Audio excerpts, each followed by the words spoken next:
Welcome to our quarterly state parks board meeting. Today, this is our first quarterly meeting of 2024. Today is Thursday, February 8th. It's 9:30 a.m. I'm Corey Cram. I'm the chair of our board and want to welcome everybody here. Before we go any further, let's just go around the room and note who's present, and we'll catch those people who are online as well.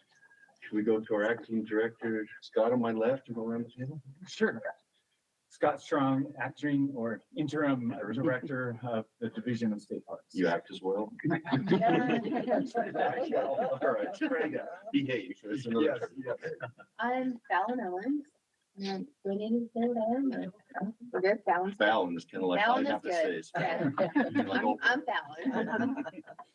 Jack Draxler. I'm the at-large member of the board from North Logan, Utah. I'm Joni Hammer with Fox Sudbury County Tourism, and I represent the top of Utah. Okay, Laurie Backus, Deputy Director of Operations for State Parks. Morning, everybody. I'm Shane Stroud. I'm the Assistant Attorney General that assists the Division of State Parks. And I'm Melanie Shepard. I'm the administrative assistant for the division. Mike. Susan Clark-Creasy, State Parks Land and Environmental Coordinator. I'm Mike Long. I'm the State Parks Concessions Program Manager. Devin Chavez, the division's public information officer. Chris Harriman, North Region Manager for Utah State Parks. Brent Boswell, board member, kind of the center of the state, not at large, but just large. I'm Russ Stedman, board member. Elaine Gizler, board member, San Juan County, Utah. Nisha Colvart, and I am tourism for Uinta County, and I represent Uinta and Duchesne County. There's not a state park in Daggett County, so if there was, I would represent. This is our vice chair. Yeah. And Nathan Schwabach, Deputy Director at the Department of Natural Resources. thank you. And online, it looks like we have Megan. You want to say East- hi? Manager, hello, East Region Manager for Utah State Parks. Thank you. And Nice to Wayne? see you all. Good to see you, Megan. And Wayne Monroe, I'm the Southwest Manager for Utah State Parks. Very good. And we've got a few other people logged in. I don't know if those are just logins for various machines, or is there anybody else online that needs to be noted? Probably not. I think they are all to do with our recording. Okay. Perfect. And behind the scenes, we have Carmen helping out with our AV and our broadcast. Carmen, we thank you for your help there. It's good to be here with everybody today and during the legislative session, busy times. Let's jump right into, we have some business with swearing in of Elaine. Yeah, we've read it for us. Sure, absolutely. Make this official, Elaine. Yeah. Elaine, welcome. It's exciting. I need the terminology, right? You get the whole word. Thank you. Yeah, that's what I was wondering. That'd be a great location. Let's do that. We'll actually shift the chair out.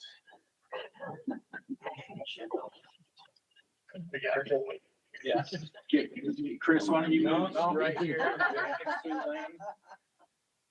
Awesome. Well, we're excited to have you join us in your service. So thank you. Great. So if you just raise your right hand and repeat after me. I, Elaine Gizler, I, Elaine Gizler, having been selected having been selected or appointed to the office of Utah State Parks Board Member, or appointed to the office of Utah State Parks Board member, do solemnly swear do solemnly swear or affirm or affirm that I will support, that I will support, obey, and defend obey, and the defend Constitution of the United States the Constitution of the United States and the Constitution of the State of Utah, and the Constitution of the State of Utah, and that I will discharge the duties of my office with fidelity. and I will discharge the duties of my office with fidelity. Congratulations. Yeah, I know.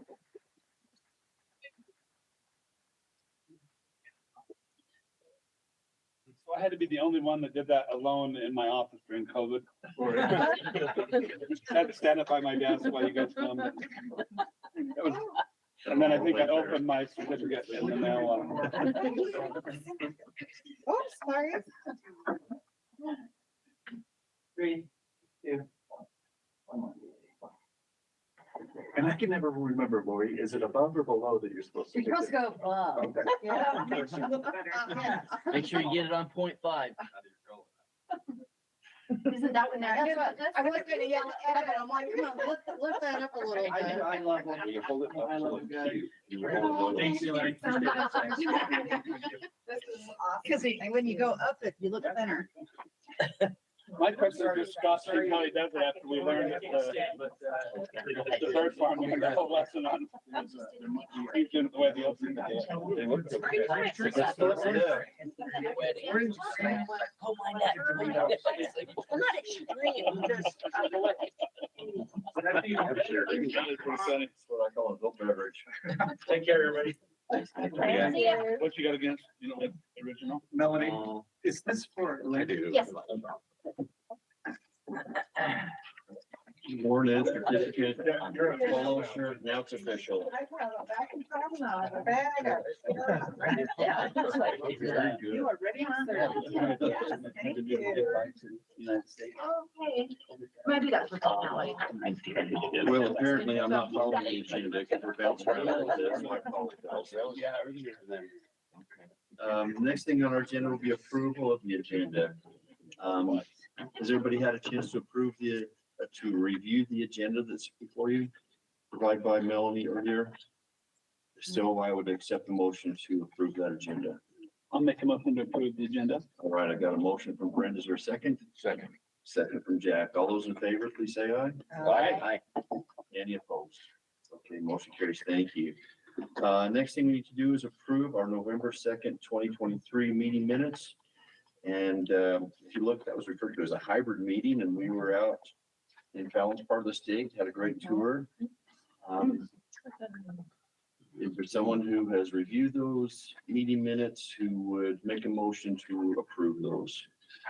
And I will make a motion to approve the minutes from the November 2nd of 2023. Thank you. Motion from Alicia. Is there a second? I'll second that. Second from Russ. All those in favor, please say aye. Aye. All right, any opposed? Okay, thank you so much. Next on the agenda is rules to repeal, R 651-301. Lori and Shane, have you been taking that for us? Yeah, Shane was able to identify these rules and that needed to be repealed, and I will defer to him as the expert. Continuous cleanup with the Yes. split of the division and some different things going on. That's exactly right. So these two rules, R 651-301, that rule pertained to the fiscal incentive grant program. That was a OHV grant, and because the OHV program moved to the Division of Outdoor Recreation with the division split, that rule has also moved over to DOR.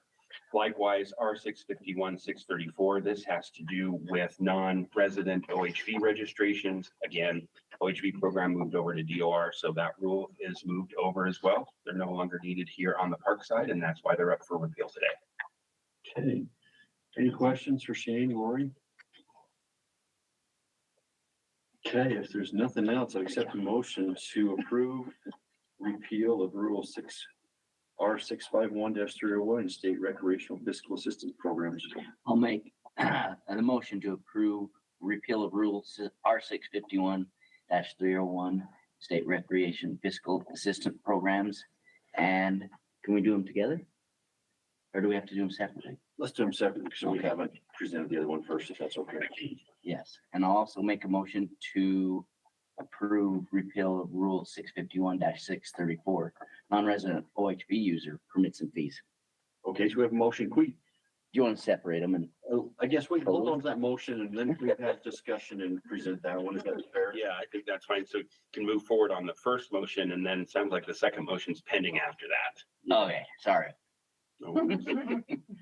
So we could go ahead and have a second and then is that what you're saying, suggesting, Shane? That we can go Yeah, ahead? second as to the first motion to repeal R 651-301. Interesting. Okay, so we've got a second from, or a motion from Russ and a second from Elaine. All those in favor, please say aye. Aye. Any opposed? Okay, thank you. Now let's just touch on this other one. Yeah, so R 651-634, that's the rule that pertain to non-resident OHV registrations. Again, moved over to DOR. It sounds like we have a motion on the table from Russ as to that motion, to that rule repeal now. Before going further, is any discussion or questions?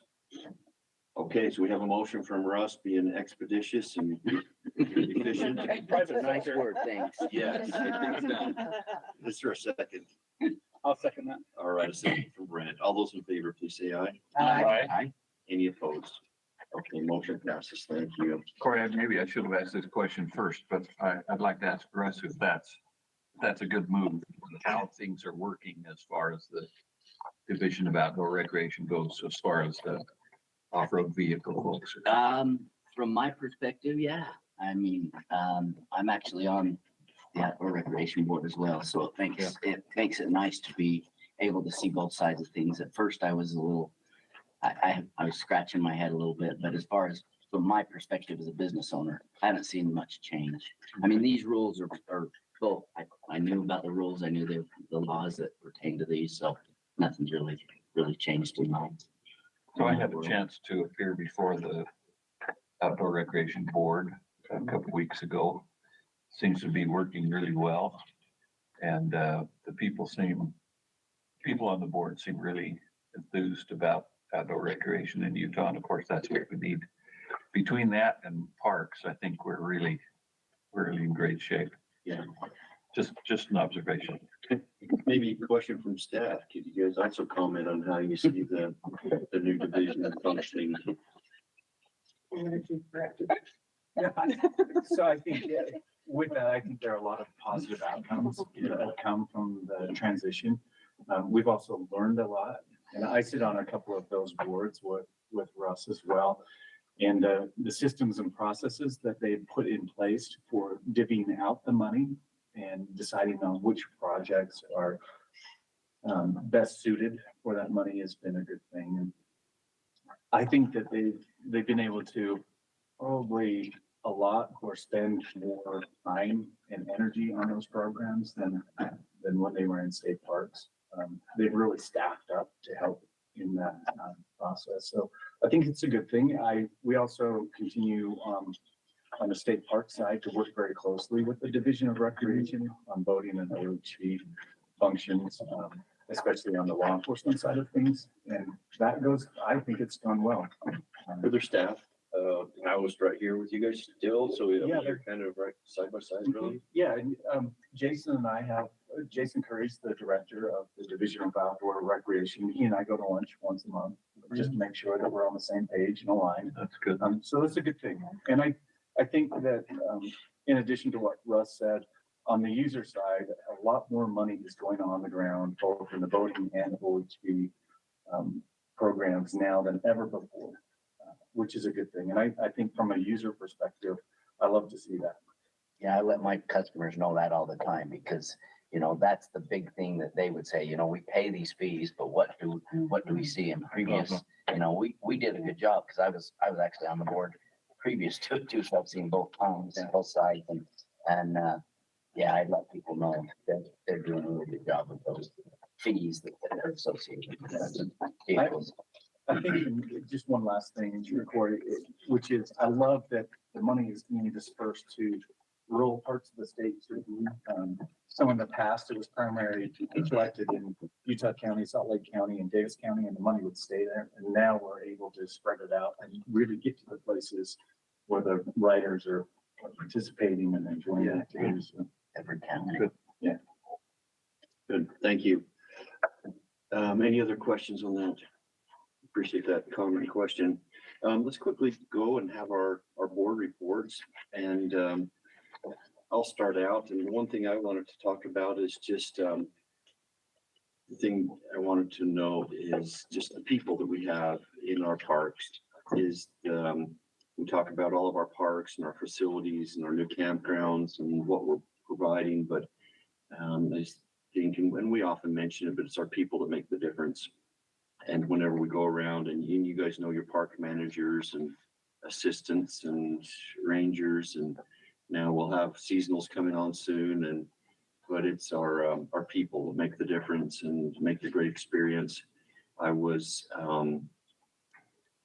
looking online at some used blacksmithing equipment, which is one of my hobbies, and came across a story of a guy who's a a full-time blacksmith now, and he got into that by visiting This Is the Place, and came across the village blacksmith there and observed that happening, fell in love with it, and it's kind of like, where else can you play with knives and make knives and play with fire? And he fell in love with it, and immediately after that, for the next couple of summers, he was able to be kind of an assistant, kind of intern at This Is the Place. And then he got some training, and then he came back, and then he did the demonstration there for a few seasons. And now he's got a shop and do this full time, and got some other challenges in his life right now. But it was just a neat story to me that popped out, just to show that how he was touched by what was presented there and how it was presented, and affected his life, and for the rest of his life. And now he's passing it on to others, and noted the blacksmithing demonstration that took place down at Frontier Homestead, and appreciate all the good things happening, but just appreciate all the great people we have in parks here at the state level, our region, and all the way down through. And it's those people that make the experience great. And sometimes it's not, the things that we see and the things that we do, but it's the feelings that we have, when we walk away or when we're experiencing that make the difference. And sometimes when you hear a motivational speaker, right, it's not exactly what they say, but it's the feelings that you get to affect change in your life. And in our parks I think that's generally the case as well. But it's those feelings and those memories that we walk away with. And it's our people that make that happen. Everything from when you go through that entrance station to how that restroom looks, and the amenities offered and the people you meet along the way. And but anyway, just it's all about the people. I'll go with Alicia and go from there. So I think I would echo everything that Corey had to say too. And whenever we go out on take our board meeting on the road and I discover a new park in a new area, I always go back and, tell my family, we must camp there. We've got to go there. This is my new favorite park. And I think it is. It's all about the feeling that you get while you're there. And we have great employees in all of the parks. So this is the report that every year I'm like, I'm gonna get out there during Christmas time and visit another park besides my own parks in my area. And somehow I don't ever do that. But this has been a crazy year for ice. And so usually our parks are packed with ice fishing, and we just haven't had the weather. We were able to pull off one tournament at Steinecker State Park. So it was with the tight line fishing group, and that was a huge success. And it was like there was ice that week, and then there was not ice afterwards. And so it even got a little sketchy today, but that was nice for them to be able to have that. I also pulled into the Red Fleet remodel project in December. I had gone up to a meeting in Flaming Gorge, and on my way back, I was like, I'm just gonna see how far in there I can go. And I was able to go all the way. So it's looking really good. I'm super excited. We have some big plans there for this summer. So fingers crossed. It'll all come together, but it's beautiful. We are doing a story. It's called Small Town Comeback. You can find it on Facebook, smalltowncomeback.org, but Red Fleet will be featured in one of those projects, or one of those stories for Small Town Comeback.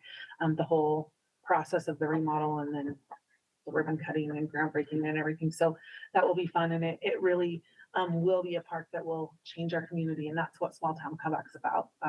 All the things that we're doing to make sure that we're like elevating ourselves and that we're still relevant in the market. And that will be part of it. So I'm excited to see that be featured. And it's been fun to watch as the videos come in and see all the progress that's been going on. And I drove past Starvation, looked great. And there wasn't any fog, so I could see it. So it's all good. But that's my report for this quarter. Thanks, Alicia. If I may, Uh-huh. can you give us just a brief update on what's going on at Red Fleet State Park? I don't know if they're still doing some construction during the winter time. Yeah, they're still they're almost working every day, Amanda tells me. So Really? yeah, they're still working and moving. And she tells me that they're still pushing for the May date, and they feel like they're gonna make it. So, because we haven't had any snow, so we've just had rain too, and it's been nice, and so they've been able to just keep going. And have you seen some of the videos? I have. Yeah.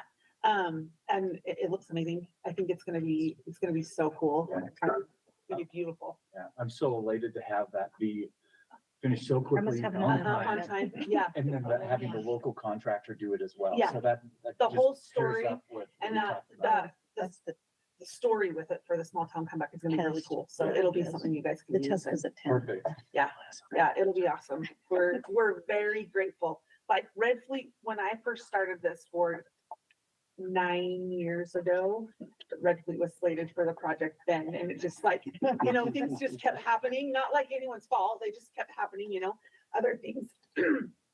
We're pressing, we got new parks, like whatever, so it's so cool to see it like finally coming together, and I know it will just be like this crown jewel of our community for sure, but also I think of the state park system, because it is like, it's hidden, you don't know what's there until you pull off the highway, and I mean, the whole area is like beautiful and rocks and everything, but you can from the top of the switchback see down into just the lake, but you don't get the full view until you pull back off the road and really see that. And it's this little hidden area that people just fall in love with when they're there. So, but we have so many of those. So many of the state parks in the state park system, I think, are those little hidden areas that the areas are beautiful around them. But then when you get down into that state park, you're like, I didn't think it could get prettier, but it is. And it's amazing. So we're very blessed and very lucky to get to live in a wonderful state.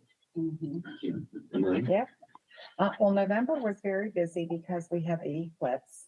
And Yes. we were at Gooseneck State Park, and I went out there and Allison, who works with me, we set up a table and we had, I should have brought the glasses. We had glasses made, eclipse glasses made with logos, and it was really nice. So we had a lot of people that had stopped by the park. And it was a really amazing day. And people from all over the world who came that we ended up talking to because of the eclipse. And then we had a base camp summit, San Juan County, our base camp summit for economic development. And we had an evening before, which was the first time when we did that at Edge of the Cedars, where Chris Hansen was able to take us and the people that showed up on a backroom tour. We had refreshments and food, and then the next day we had the base camp. So we had a lot of people who had never been to Edge of the Cedars, and that was really amazing. And I'm not sure if you all know, but Chris Hansen lost his wife. She passed away from cancer. So I'm not sure if, there's something we could send him a card or do something, but he's an amazing guy and really so supportive of our office. So we had those two events happen at our state, and we're so lucky to have the state parks. I wish I could manage everything, but oh well. And I say that all the time. So, and then I visited Schofield State Park, and it's one of those things. I passed that entrance, the road to go to Schofield State Park hundreds of times driving south. And I've never gone there. So I was determined this time. I went there to go up and check it out. And if we could only have a sign that says, "You'll not believe what's on this."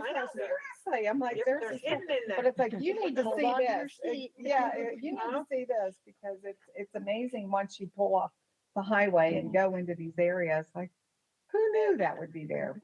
So it's an amazing reservoir. I'd never been up there and passed it 100 times, but amazing. A lot of housing, it looks like developments along the reservoir, and what a beautiful place. And I hope to be able to visit it when the weather's a lot better.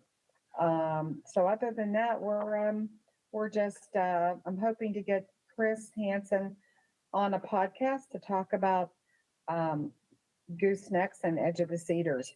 And one thing I would like to add is that there is a possibility that we may lose Goldings down in Monument Valley, that may be sold to the Navajo Nation. And if that does happen, there's a chance that San Juan County will lose about 23% of our transient room tax, which is a huge hit. So in trying to think of other things that we can do as you're moving up, from Monument, and would still want people to go to Monument Valley. However, if we get no transient room tax from Goldings, we can't really promote it. But I really think there's opportunity to promote and do more at Goosenecks. Because when you go, and when I was there for the eclipse, because there are no amenities, there's really nothing there. I think the state parks we need to look at that as a possible opportunity in that part of the state where we might be able to do more by maybe having a smaller visitor center, expanding RV spaces for people to park. My understanding is there was supposed to be a trail there, but with Bears Ears and the BLM, and it's pretty complicated. That was, the trail was taken away. So I'd like to see if there's a way to revisit that, because if we lose Goldings, I have to think of other ways to improve, and that would be Mexican Hat. I'm meeting with the hoteliers down there. And then how do we take Goosenecks and how do we lift it up and how do we do more with it to make it more of a focus? So that's, yeah. Thank you. Russ? Well, I haven't been to any park since the last meeting, but I hate to beat a so-called dead horse, but I really appreciated the last tour in November. And I want to reiterate what everyone else has said. I go by these places. I've ridden my motorcycle on that same route that we went many times, and I haven't taken the time to go into those parks. And it was just great to be able to say, I'm going to do this. And I had the time. We're down there, and it was really, really a great time.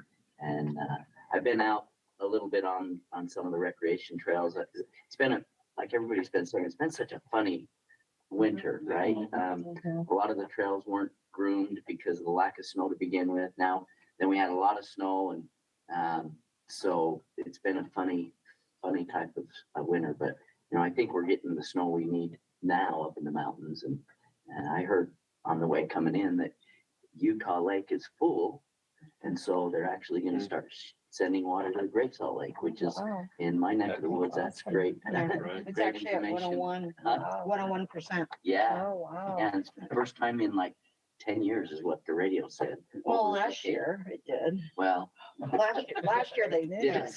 it send much water down last Yeah, year too? but Okay. probably Yeah.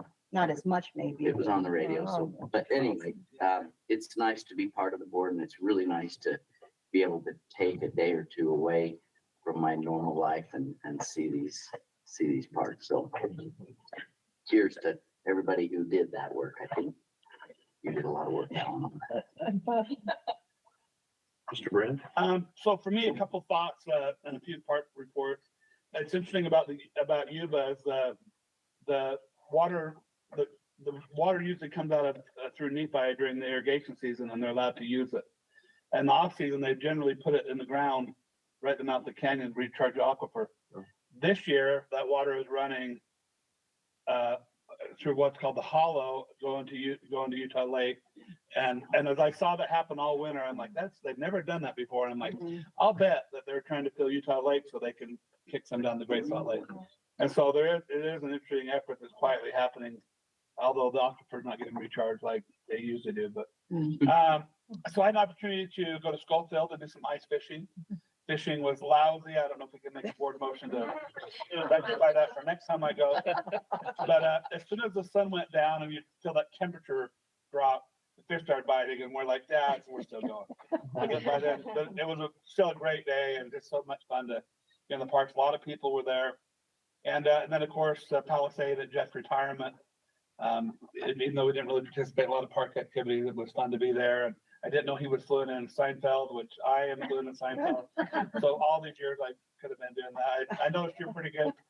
So we'll have to spend more time on that. But a great opportunity to go there and see it. And again, we didn't visit much of the park, but just to see the camaraderie among the employees. I have never seen an organization, and I say that every time, where everybody seems to be so happy. And I know everybody's a big word, but the people that I see, there's nothing like it anywhere. The corporate culture that has been developed in the state park is second to none. So glad to be a part of it in my little way.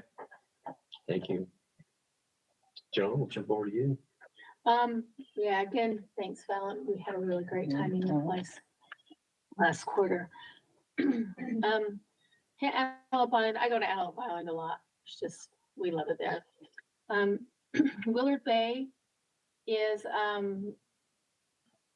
starting to look less like a construction site and a little more like a park. So I'm excited to see that project finish up and to see the improvements on the campgrounds and the new entrances are just such a great change. And I think watching Fantasy at the Bay this year, the Christmas light park, kind of got a vision a little bit about how it's really gonna be once everything's done. And they can handle the crowds without without being backed up either on I-15 or all the way up to 89. So Just graphically being routed differently now with the way the plans were. so it's much better. Devin, we're gonna do a ribbon cutting. We're gonna do all the ribbon cuttings. Hey, well, let's think of something super fun when we get to that point. But yeah, so it was a good winter, and they had their numbers for 2023 were very, very good. And we're excited to see what this year brings. And to have multiple years with a lot of water is it just sets the stage, because people are coming back. And let's keep the algal bloom out of the pond. That's my goal this That's another year. one to pass. Even if I have to, I know, even if I have to go every night and put like a big tarp over the whole pond, I'm gonna do it, because it's too cute to have that happen. Cover something. Jack? First of all, that hotel we stayed in, was it in Escalante? That was such a nice one. Yeah, It was really nice. It was so, I was so impressed. Anyway, wonderful trip, wonderful meeting. In my appraisal practice, I end up at Bear Lake a lot. And so things are going well. And I'm sure Scott can probably address this too, but in this session of the legislature, a bill has been proposed, Senate Bill 55, that's intended to mirror an Idaho law that was passed last year up there, that essentially classifies Bear Lake as a treasure and as something worth protecting and something that's special. That bill is currently on hold because we want to balance the water concerns, the fish and wildlife concerns, the sovereign lands concerns. I didn't realize there would be so many of those concerns, but they're there. And so we want to get that right. It's sponsored by Senator Chris Wilson from Logan. And that will be a good thing, because just as we've finally woken up to the importance of the Great Salt Lake,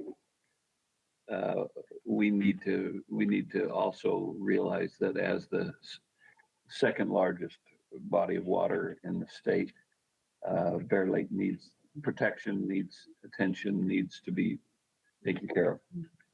And so, anything you'd like to say about that? I think that's a great summary. Okay. And again, thanks for the November tour. That was wonderful. I said the same thing. We've got to go camping there. Got to have a family reunion down there.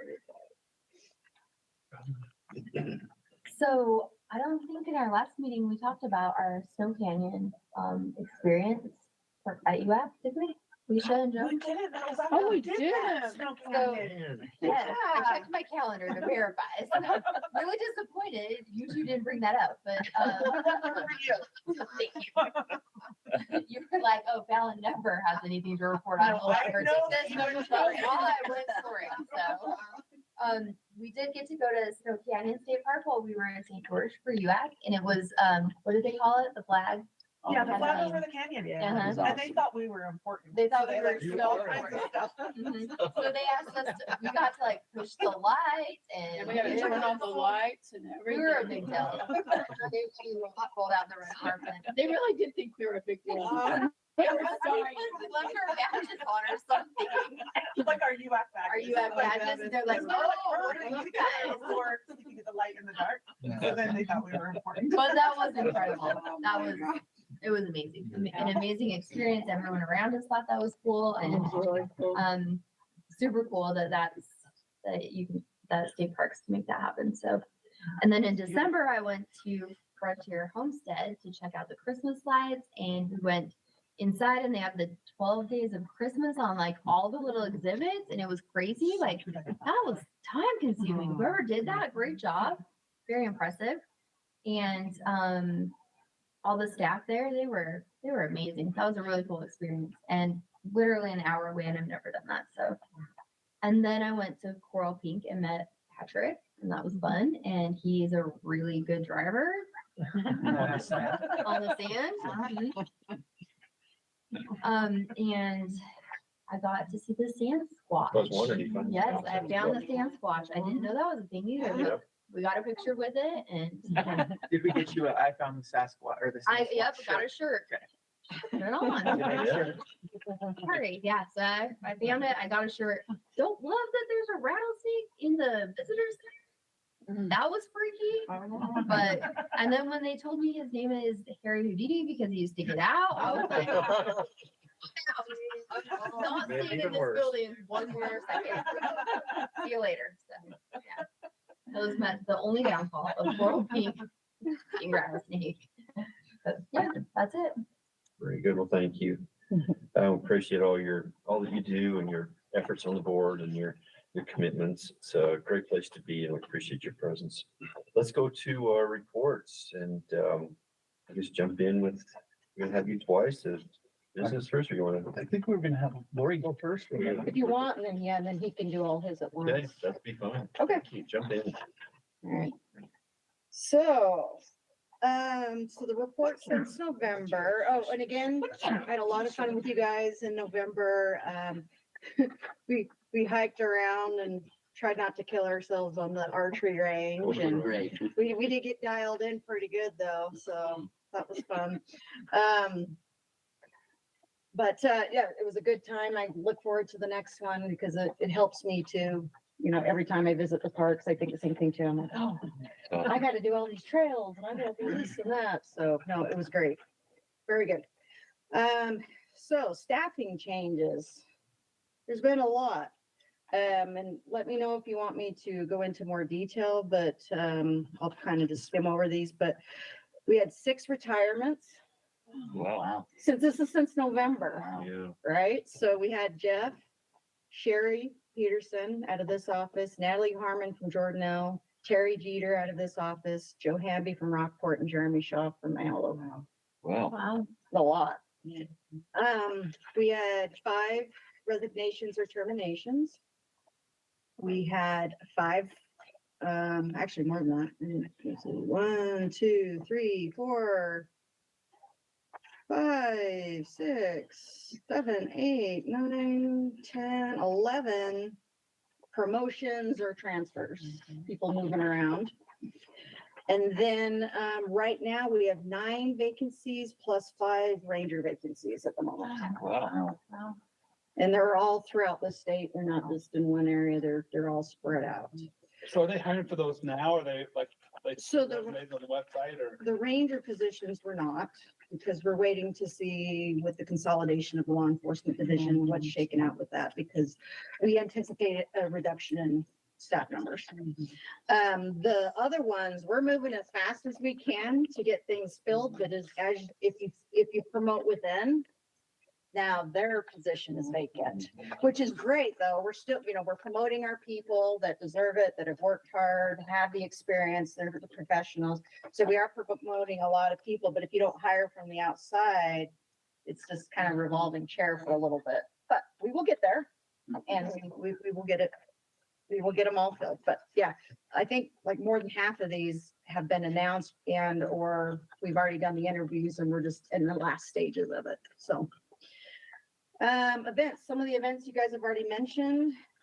We had Fantasy at the Bay Christmas lights. They changed it up this year. And it was only December 1 through the 24th instead of right before or right after Thanksgiving or right before Thanksgiving and then going in later. But they think profit and loss wise, it actually was better. Yeah. And it was nice for the staff too. They didn't have to worry about it during Thanksgiving and then they were able to take Christmas off and not have to worry about going back to it. The holiday light wagon ride at Dornell went on again. There were several Winterfest events, including at Wasatch, East Canyon. We had the Bear Lake Monster Winterfest, where 350 people took the plunge into the lake. Crazy people. Nope. Nope. Yeah. So Mark Smoot with the chamber Mhm. owns all the property up there. He's like the head guy for that. He is, and he told me yesterday that he thought it was the best Monster Fest they'd had. It went really well and it wasn't super cold. Yeah, Everything seemed to go great. yeah, he loved it. That should be a new like criteria for being on the board, starting with the new. Initiation. Yeah, Oh, no way. We're all grandfathered in. yeah, exactly. I think we can make that retroactive. Oh, I've no, I've done it somewhere else and I went to Canada on my mission, so it was nothing. I'll do it if everybody else. will do it. It's like group effort. I'm not tough enough. It's a group effort. Yeah. Bad decision making. Utah Lake had their frigid 5K and penguin plunge, and they're estimating 2,000 people Oh, showed up for wow. that. goodness. Wow, 1,000. So that's just crazy. Wasatch also had the annual Bigfoot Snowshoe Festival race. Chris Kendall Mark at This Is the Place. Christmas camps throughout several parks. We had first day hikes at several parks. Mirabolite tours, Iron Mission days and holiday at Homestead and more. So lots of festivities happened over this last little bit. Snow, ice and grooming. So as been mentioned, a lot of the reservoirs didn't have any ice, pretty much non-existent, or they had it for a little bit and then it went away. A lot of the ice fishing tournaments have been canceled or postponed or changed to open water tournaments. Grooming has been going on where conditions are conducive. So that's with this last storm, especially everyone's out grooming and that's been going well. There might be some potential flooding as you know, we've been getting a lot of water with these last storms. So, and the reservoirs are all really full. So we will see what happens this spring, but that is something that could be happening. Law enforcement updates. House Bill 469, it was numbered and put out last week this week. It was this week. So that's the Department of Natural Resources Law Enforcement Amendments. So that talks about the creation of the division and then it also talks about what it means for some of our officers as far as retirement and moving forward and some of those questions. And that's obviously a fluid process, right? Who's the sponsor of that? It's Wilcox, right? Wilcox. Oh, Wilcox. So plans for the new division of law enforcement have started. They're called an outline and timelines will be assigned to it pretty soon. So we'll have a better idea once timelines are assumed as far as when changes are going to occur and we'll plan from there. Regular meetings are being held every 2 weeks. And law enforcement staffing plans have been submitted to DNR. And then we're going through the park staffing plans right now, which basically is what are our parks going to look like after this? So we are working on that. This past week, Ranger School was held down in Hurricane area and long days, but good times, everyone getting together and getting all their core training done at once. Rangers also attended a winter skills training, which was with snowmobiles. Got Stop the Bleed training for all staff. And then just a quick summary, which Eric has in the packet, that Rangers had 212 critical incidents, 57 search and rescues, 33 medicals, 7 of them being deaths. They had over 2,500 reports and over 1,100 citations. Just since our last meeting? Yes. Wow. Well, that's just since November. Yeah, that's what it should be. The 7 deaths? 7. Yeah. No, and some of those are snowmobile accidents, some of them are other things, but. Right. They've added a peer support team to help rangers and families, when they have some of these incidents. So it's a really cool system. A lot of police agencies have this in place and now we do too. We've also received grants for mental health training and also recording equipment and mobile cameras. We had one ranger graduate from Post, and that was TJ Hughes. That's assigned to Fred Hayes at Starvation. And then we had a major theft case at Utah Raptor where the investigation revealed that it was actually a seasonal that's been stealing from us for about a year. Well, we caught him and his wife. And it's like cash or? Multiple things. They were stealing from the region office. They were stealing from the envelopes. They were stealing from guests. Oh, Whoa. I mean, it was like the whole gambit. You bet you that's what they were doing. oh, man. Where is this? Utah Raptor. Okay. Yeah. So, but they were able to get really good evidence on him, and that case is going on right now. Wow. So, yeah. Upcoming stuff, DFCM audits have been going on. So that's the Department of Facilities and Construction Management. So they're going around and doing maintenance checks on our parks and see if they're following the rules and things. And the North region's been completed and the East region's next, and then they'll do the Southwest. We'll be doing our annual park meetings, region meetings, planning for the next van tour. It should be in the North, this next coming one. All right. We'll have super staff in the fall, so that's our park managers and assistants, and then another division conference will be in 2025. Wow. We need to start planning, so that's gonna be all the upcoming. And I'll let Scott touch on some of the other stuff, and then if you have questions about all the construction projects, I've got the updates on that, but we have 23 major projects going on right now. Like big projects, which includes our pool. But yeah, so, but lots going on, and even though you think it would have been a slow quarter, it kind of wasn't. That's, yeah, go ahead. Yeah, questions for Lauren? Couple questions. Is the law enforcement, are you gonna address that some more, or is that not on your list? I have it on my list, but I think right now is a great time to ask. Well, I just have a question. I think it was pretty well expressed at our last meeting that we don't like the idea of consolidated law enforcement. What I see happening as a former legislator is that this will be adopted and a few years down the road will reverse and go back because it's not going to work very well, I don't think. And so just be prepared that things may not be permanent that way, because I've seen it time and time again where this idea seems to have merit on paper, but then in practice, it simply doesn't. And so then it's reversed. For example, and this is just an example, privatization of our corrections. That seemed like a great idea for a while. It didn't work, and then it was reversed. I just think, just be prepared that might happen that way. The other thing is, I'm curious, do you have a specific area you try to recruit rangers from, or schools, or is that broad-based, or Just where do you get mean most of your rangers? for rangers or just our vacancies in general? New hires as rangers? As like law enforcement rangers? Yeah. So it's a public recruitment, so anyone can apply.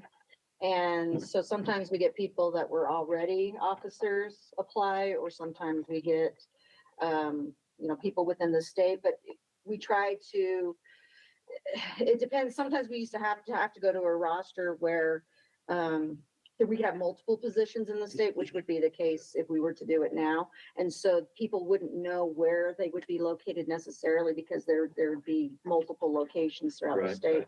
But we would, reach out to the universities, people that are, have people interested in these. Do this you hire field. them and then they go to the law enforcement academy? If they're or do you not already recruit them certified. out of it? Do you recruit them out of the law enforcement academy? If they're not already certified, then we send them through. Okay, Or if they're in another system where they can test out of our yeah. peace officer training, they can do that too, And if someone's coming straight out of the academy on their own, or for, that we sent them through. on their own, Okay, they could just apply? they can apply. Mhm.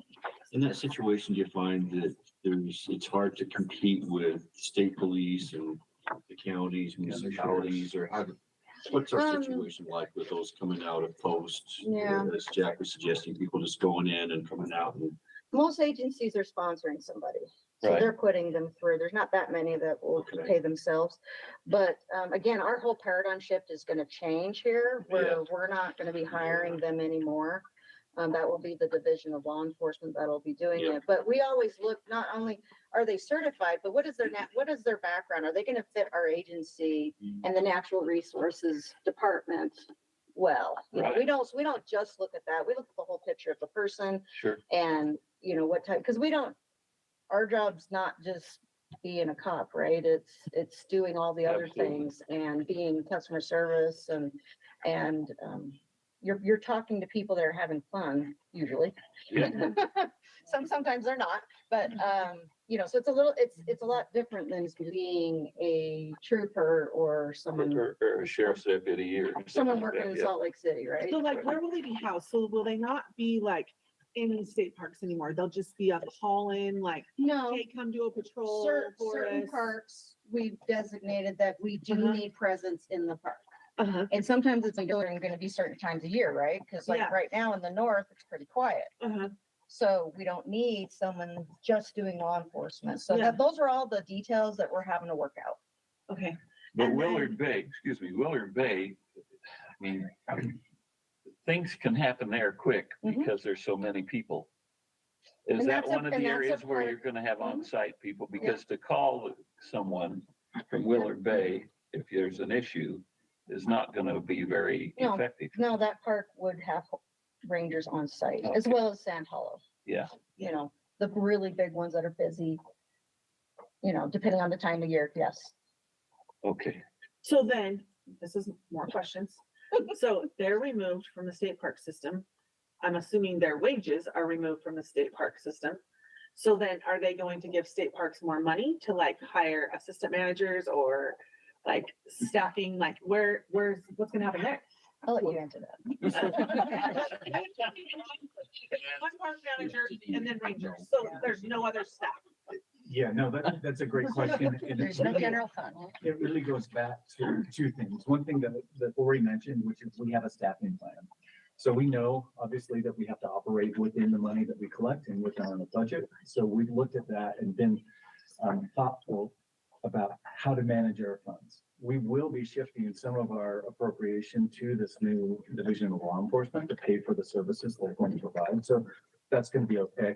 And we have looked at some cost savings to say, because of those cost savings, we have to have adequate staff at our park to operate. We're not going to allow this to impact our customer experience. And that kind of hit on two fronts, which is that we want to be able to have response times. I would say a lot of what we do, or maybe not a lot, but a fair amount of what we do is search and rescue, as well as first aid, first responder, kind of incidents. We're going to train our non-law enforcement staff in those different areas. So if someone is out on Willard Bay State Park and they have an incident, whether it's on the water or in the park, our staff are going to be able and professionally trained to deal with those issues. We do it today. I think of an instance at Red Fleet State Park a few years ago where our maintenance staff member actually saved someone's life by applying a tourniquet to their leg. So I see that continuing to happen. I also see that, our partnership with this new agency, we're going to have people on the water doing boating enforcement and education. Same thing with OHVs. It'll be OHV education and enforcement in our state parks. So that kind of goes backwards to a statement that you made, Jack, and I think we're probably close to being on the same page, but a little bit different. I think with this, change is hard, right? Change is really hard, and this change, to me, the biggest impact is on our people. You and Corey asked about what kind of rangers do we hire and where do these folks come from? They're just like us.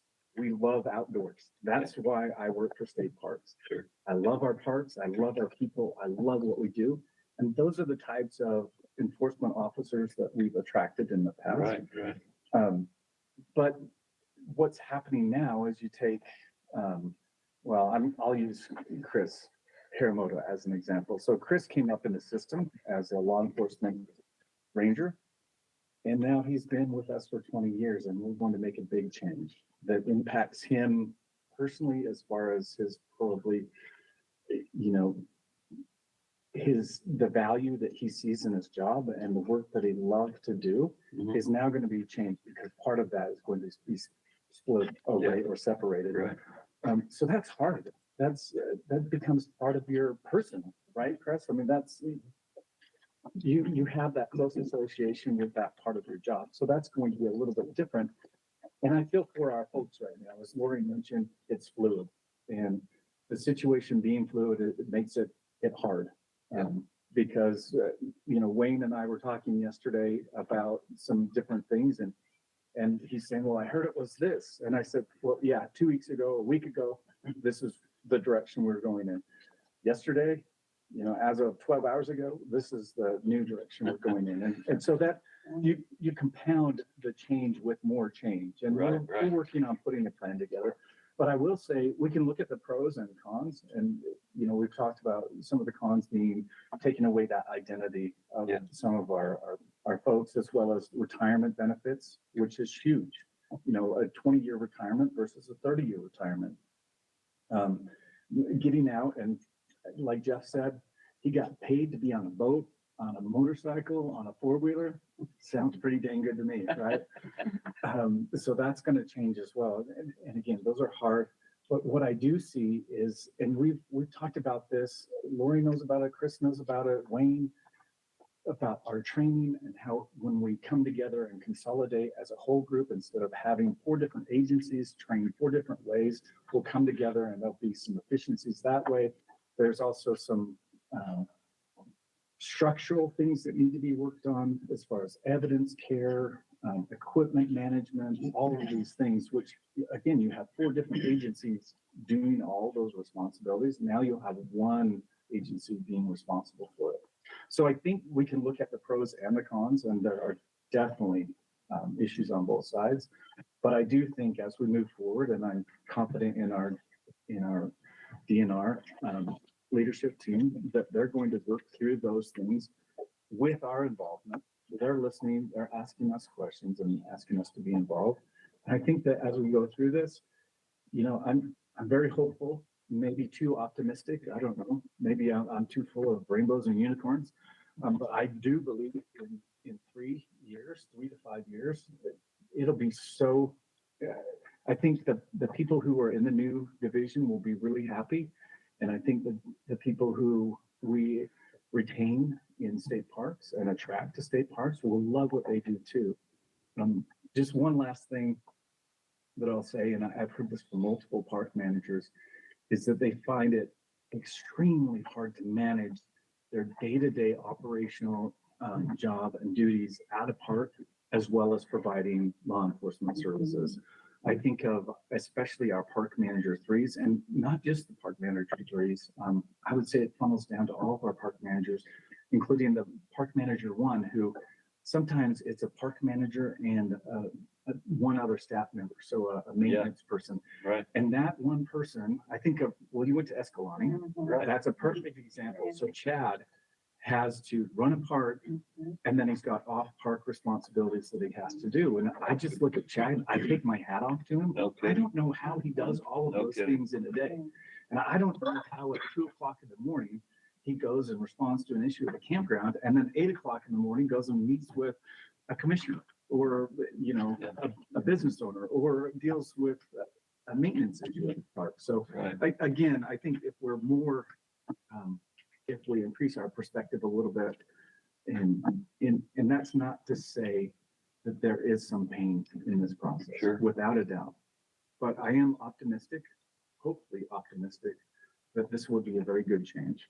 And personally, I don't think, I could be completely wrong. I don't think it'll go backwards.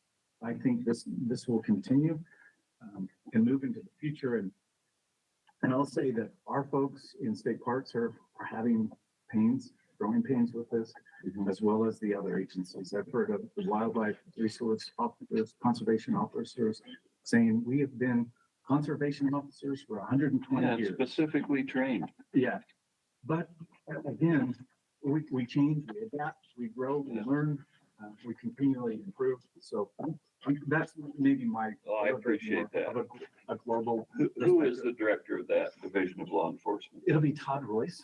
Todd Royce? So Todd is our director of law enforcement right now. He's on the department leadership team. I still have more questions. Go ahead. Lori's gonna be happy to answer them. If I can. If I So can. I need Megan, Wayne, you and Chris all are like, Not maybe.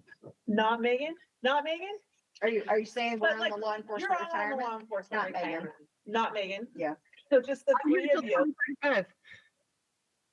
But the three of you are all law enforcement retirement. Yes. And like, how many park managers are on law enforcement? Yeah. Except for like your museums. So, Yeah. so to put that in perspective, not just Uh-huh. managers, but we have about 65, it's actually down because of our vacancies, but, No. we I'm have. just meaning like leadership, like, you know, they're the ones running the park About and then they have about half. Yeah. And it's 10 additional years for them to add on to their retirement. So I know in November when we talked, there was like kind of gonna be maybe hey, if you're this far in, you'll be Yeah. grandfathered in. Is that So still? part of that legislature that was on that bill, Yeah, I'll have to go back. and unless read it's that, but- changed, but the last I saw was Where's that that if up right you there? were in that leadership position and Uh-huh, had 10 or more years by 2026, you Uh-huh. would remain in that system. Okay, If you have less than that, or you're in a ranger position, then you would need to either switch systems or go to the division of law enforcement. I just am thinking like losing all these years. Yeah, and that was like, what- the important three for of us. you, like Yeah. losing all those years of experience. Yeah, and just- Right, right. And that I was mean, our thing. That's the biggest thing, right? Like, We- not that yeah. the guy who's had 7 years is less important, because I'm not saying that at all, but I just, Yeah. when you've got somebody with 20+ years, I hate to see that. No, and that's why we really push for this language in the bill, because we don't want to lose our entire Yeah. leadership Yeah, and knowledge base for Right. state parks. Yeah. Right. Because that's what potentially could Yeah, happen. yeah, that's why, So that language in there is really important. Now, if the bill doesn't go through, there's still some things we might be able to massage, but, what's the bill? Like, Is there Um, opposition to well, this has happened before in other law enforcement agencies and they were supportive of it. So, and where this doesn't have any, fiscal notes to it, any general funding or anything like that to it. You know what I mean? That it doesn't hurt them to pass it, you know. So I think it would be favorable, is what is we've that been what you're told, but hearing? Well, we put in a fiscal note, so anytime a bill comes out. Yeah. We look at the money, he Uh-huh, said that, yeah. and whether or not it impacts us. so we we did put put it- in a note. Yeah, we put this Okay. through as a zero fiscal impact. It'll Okay. be a net It's a break zero. even, just. Yeah, it's in- Okay. all right. That was my big question. I would say, I want to go back, Alicia, and say, and this coincides with what Corey said, this is about people. Yeah, And- that's, and it- yeah. whether you are in a manager position or a ranger position, I care about our people. I want our people to be whole. I can't imagine what it would be like to go through a system and have the expectation that I was going to do this for my career. And then kind of feel like things have gone left and right. It happens all the time. One time when someone told me once that life isn't fair. And this it's not necessarily fair, and it's a hard thing. But again, I do think there are some benefits, and we can overcome some of the drawbacks as well. Okay. I think we as a board need to be supportive, and I think there's gonna be a lot of challenges. I'm hoping with the bill and with the work that you're doing with staff behind the scenes that hopefully it's bringing more certainty and answering more questions and helping people more than it's, hopefully it's putting people to rest a little bit more than stirring them up. And I guess I'm optimistic that I believe that when we think about people, that there's going to be opportunities, right? Opportunities for people to make a decision. Do I want to be a law enforcement, or do I want to, really be in parks and serve that purpose? And then there's going to be opportunities for people to move closer to home or to be in a different area. And, those are positive things. Those are huge for people's lifestyle, for who they are, for where they want to be, how they want to operate. And so I'm optimistic, and I hope that some of the retirement things can be addressed. It looks like there's been a lot of work with URS, the retirement system, to look at some of those things. It's never going to be perfect. But I'm hopeful that there can be some things that will bring people some peace of mind and address challenges as much as possible. But in the end, a lot of people are going to move around. I'm hoping that it can be to people's benefit. I suspect that once this thing starts, that it's going to happen a lot faster than we may believe, because people will make decisions and those opportunities will be out there initially they'll want to jump on. But I'm optimistic.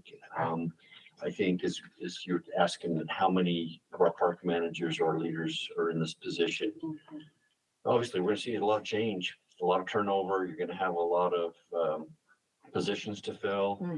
And We're gonna be busy. very busy, and it's going to create a very young leadership out there, right? And they're going to need training, they're going to need direction, they're going to need vision. And so in a lot of ways, I think the division is going to need to kind of step back and reassess things and take care of our people. And I love that, Corey. One of the benefits is that our vision will become more clear and more focused on state parks, because that law enforcement is a big piece of what we do today. And when we separate that from what we're doing, we're really going to be able to focus on the park experience. And that's what I'm excited for. Yep. And at the same time, I expect that we're going to maintain the same, I think, vantage point or expectation from law enforcement that it would be an education first approach. We don't want our visitors to have a negative impact with law enforcement. And we'll continue to work with this new division, and we have a control board set up where we'll have discussions every month, and then it'll probably go to every quarter that we can follow on any issues that we see. Good, thank you. And is this Todd Royce amenable to those kinds of collaborations? Very much. Okay. Todd understands our culture, he understands our vision, he understands our customer service approach. Okay. Any other questions regarding the LE? Anything else for Lori? That's it. Thank you. Okay, Thank you. let's go to Scott. You can cover business and director's report. Great. Thank Sounds you. like a full plate. It will be, sure. I'm sure you have a very full plate. Yes, yeah, I do.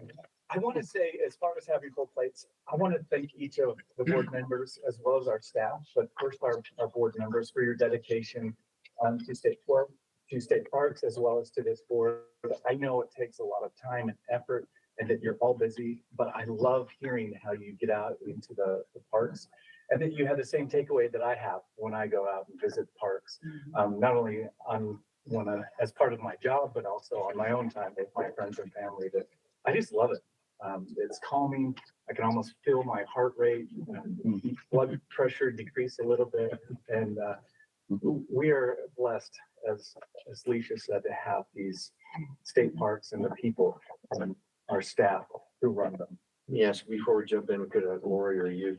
Last time we met, we had a couple of significant injuries. We had our gal that was mauled at the bison roundup. Oh, yeah. And then we had was at the LE training, we had a kind of an off-road accident that, We had two. yeah. We had a thumb and then the punctured lung and Yeah, all can that you give stuff. just an update on how our people are doing? So both the ones from the OHV one are back working.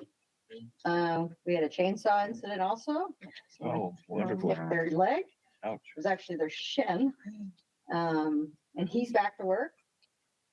And Charity is back to work, but not in full duty, right? She's light duty. Because she's still, it's still painful, but Is she expected to have a full recovery? yeah, I believe so. She just takes a while to fill those holes in.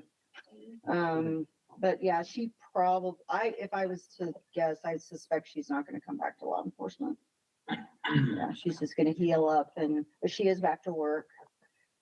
So, yeah, everyone's been healing. It's just crazy.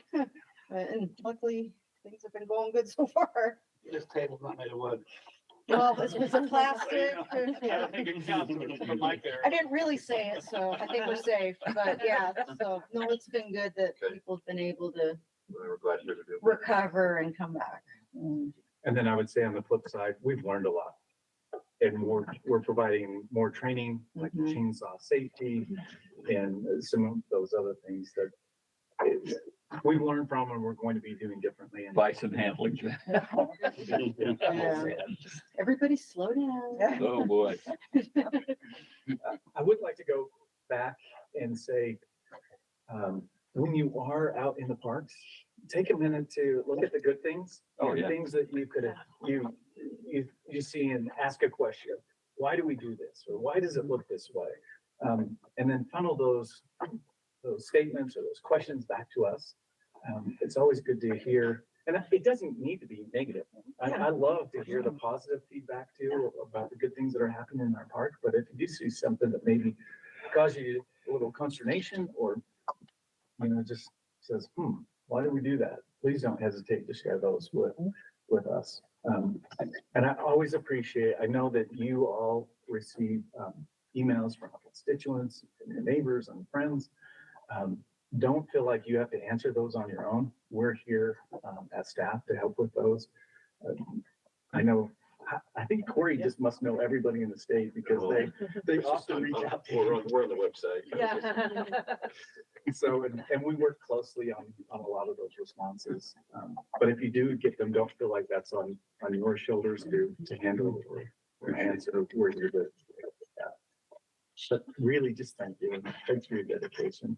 This is such a great group. Just along those same lines, that's what I would encourage you to do, is if you receive something and you don't know exactly what the issue is or exactly what your position should be, just reach out to, in a lot of cases, it could be Lori, because it's gonna be something happening out in the field. With operations, just forward that, say, hey, can you tell me a little bit more about this situation and help provide even a response that you could then provide and feel free to, CC our, leadership staff. And if it goes beyond, you can include other board members. If there's a gaggle that's included in the question, but yeah, I would That definitely, group of that board members is a gaggle, huh? yes. I have to add to that as well, because when I get those, I couldn't possibly get them to mail me faster. But what is awesome is that I've learned that you guys are so quick to respond. And that's There is important. no other, and I realize we're being recorded, there's no other state agency that gets back to people. I'm so confident. I tell them, hey, that's a great question, appreciate it. I'm gonna forward this up the line and I'll say, sometimes say, if you don't hear back, let me know. But it's almost tongue in cheek because I know they're gonna hear back. Yeah. Like, there's no other agency. I deal with a lot of state agencies and it's very, very, very, very, very hard to get that kind of response back to a citizen the way you guys do. So it's awesome. Well, and I think that speaks to, we care about our guests and visitors. Exactly. Thank you. the first part of what I want to address or share with you today is a legislative update, and then I'll go into, I'll talk maybe just a little bit more about the unification process. So that's the law enforcement piece of what we're experiencing right now. Then I'll talk about visitation, and kind of some business background, and then I want to close with some thoughts on our staff. So let me jump into the legislative update. The first thing that I want to mention is a change that we've made, and this was a change to our annual pass. For the last 2 years, we've had an annual pass that was a calendar year. And there are several reasons we did that, but we've received feedback from our visitors, our customers, those who are buying the annual passes, and they say, we really liked it when it was a rolling 12-month pass. And so we've listened, and we're making that change. And technology is making that change a bit easier. So we've actually implemented that a week ago, Devin. It went into play. So anyone who buys an annual pass in February and on, it'll be a rolling 12-month pass. I also had some really good discussions with Representative Hall about the annual pass, and she had drafted some legislation to encourage us to do that. And I just said, we appreciate your input, and I agree with what you're talking about, and I've heard it from lots of people, and we're actually making this change. And because of that, So upset about that. I'm glad I wasn't the only one. But she's actually really positive. We had a great discussion about it, and because of that, she pulled her protected and drafted bill. So because she trusts us, we're going to move forward with this change. In our meeting the other day, in our Natural Resources Appropriation Committee meeting, they did make a change to the fee schedule, and the fee schedule now says for annual passes that it's an annual 12-month rolling annual pass. So it's more specific in our statute now.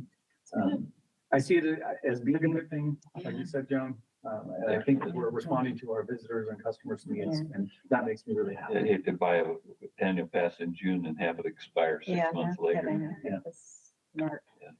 And again, we're working with Parks Pass. I've talked about Parks Pass in the past to use technology to help our staff manage it better. And honestly, that was a big piece, or a part of the piece of why we went to a calendar year pass.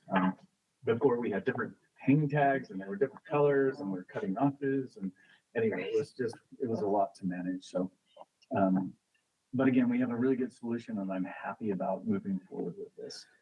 And we've heard from several of our visitors that they're happy about it too, which is a good thing. So, and I think we're going to, is it this week that we're going to start pushing more on social media? Yes, I was actually planning to do it on Monday. All the parks received the envelopes, the sleeves. So when someone buys a pass, it comes with the sleeve. I'm walking them through how to register it. They all should have gotten those by Tuesday. I'm letting them get all back to their parks after training and divvied up, but we're ready to roll. Perfect. The next one I wanted to mention, well, any other discussions or questions about the annual pass change? No, that's good. I think Most people buy them in the summer, which we questioned that in the beginning with the change, that that's what would happen. And so I'm just grateful that you guys listened, and she was really upset about it. So, yeah. It's Yeah. It'll be good. You have to try though. You don't know if something's gonna work unless you try it. And so tried it, it didn't work, and then you go back. And I appreciate your willingness to be like, okay, let's just go back to what it was. Well, and it's more than really going back to what it was. We learned a lot, and we're using that knowledge to make it better. Yeah. And for you, I forgot them on my desk, but today I actually set aside some sleeves for you guys. So if members of the board wanted to register their pass and have it on their phone, how Scott's been saying, I can help you guys with that. that's awesome. Oh yeah, Melanie's trained on it as well. And it's neat now, you'll have a physical pass as well as a digital pass. Oh, yeah. So most of us always have our phones with us, and it's just really easy to show at the gate. Get you into the park. The next thing I wanted to mention is Butch Cassidy State Monument. So I've been working with Representative Albrecht on this, and it moved really quickly through our appropriations committee and went right to the floor. I see this as passing both in the House and the Senate. This will be a great addition to our state park system. A lot of people stop there and see the site. It also has a OHV trailhead nearby, which is a great thing to be paired with. As you know, as you all know, with the state monument, we don't have a lot of responsibility or we often don't put funding toward the monuments. We work with the county or city or other agency to make sure that that facility is taken care of. And we're doing the same thing with Butch Cassidy State Monument. Representative Albrecht did request $810,000 from the OHV restricted account, which was also approved and will likely be appropriated. It still has to go through executive appropriations, but that request was passed through our committee the other day. And then who will administer that 800,000? Will that go to a local entity? It will go to, that money is specifically to bring power to the site. Oh, okay. So there'll be a contract with, I think, Rocky Mountain Power is the agency that is bringing power to the site. And then the county will be the main partner to administer funds. Yes, So actually there both, is no manager or something. no, It's kind of how we're operating. Yeah. as it similar is now. to Danger Cave State Monument. So if you were to go out there today, you would see a sign and then, you know, some kiosks and information, but we don't staff it. Okay. And it also has, because of that, it doesn't have a restroom. It has very minimal services. Butch Cassidy actually It has has. a Butch Cassidy has a restroom. Yeah. And we're working with both Commissioner Taylor and Commissioner Steed to make that work. Because it's not in your county, but it's right No, before your it's county. technically in my county, is it but in it's your kind of county? all that Paiute County has. Interesting. So like the line is kind of right there. So You're that's so kind of, nice to share, Fallon. I know, that's kind of there, baby. We'll stick with But I West don't County. go and get lost by going the other way. Yeah, They say it's quicker and yeah, it totally wasn't. then, no, then I go by that spot and I go down. People love the Yeah. folklore though. Yeah, Uh-huh. Yes. there's always people there too. Every time I go by, there's always people, so.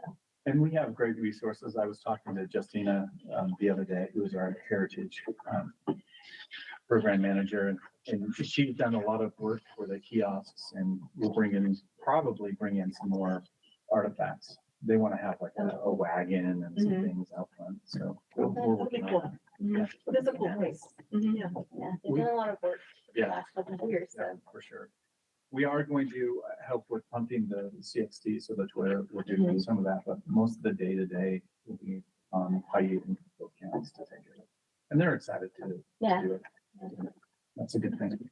The next one, Joni's gonna be excited about this one. It's the Golden State, or Golden Spike. I said Golden State to Representative Peterson last night, and he's like, we're not talking about California. There's tender feelings with this monument, just so you know. I can't believe I've done it twice. I'm gonna slow down. I want to Golden correct you, Spike, Jed, just so you State know. one. Yes, I apologize, and I don't have my spike today, but, so that one's moving through. And honestly, I think that one has so much support from the county and the city, that transition is moving forward really smoothly. Thank you. Not on. I know, but it's going really smoothly. I love the renderings, so the site designs are amazing. Maybe we can include, I don't know if we have them as part of the board report, but I would love to include those so that we can see what the renderings look like. The Golden Spike, actually, is it like 40 feet? No, it's 28 feet. It just seems like it's 40 feet. I like it 40 better. Still 28 feet. I mean, that is so. It's tall. huge. Massive. I mean, and it's right on I-15. Oh, is it? Uh-huh. Cool. I mean, it's directly across the street from the bird refuge. Wow. Okay. Or maybe a little kitty corner, but So we're extremely excited about that. And again, just makes the world of difference when we have partners who work with us and are supportive, and Joni's kind of leading that. It's because I got a vision. I'm using it for my own personal. We lost our welcome center a few years ago. Right. And, 43 feet, 43 feet. 43 feet. Oh, So I sorry. wasn't- thinking You were backwards. right. I was like, Yeah. Yeah.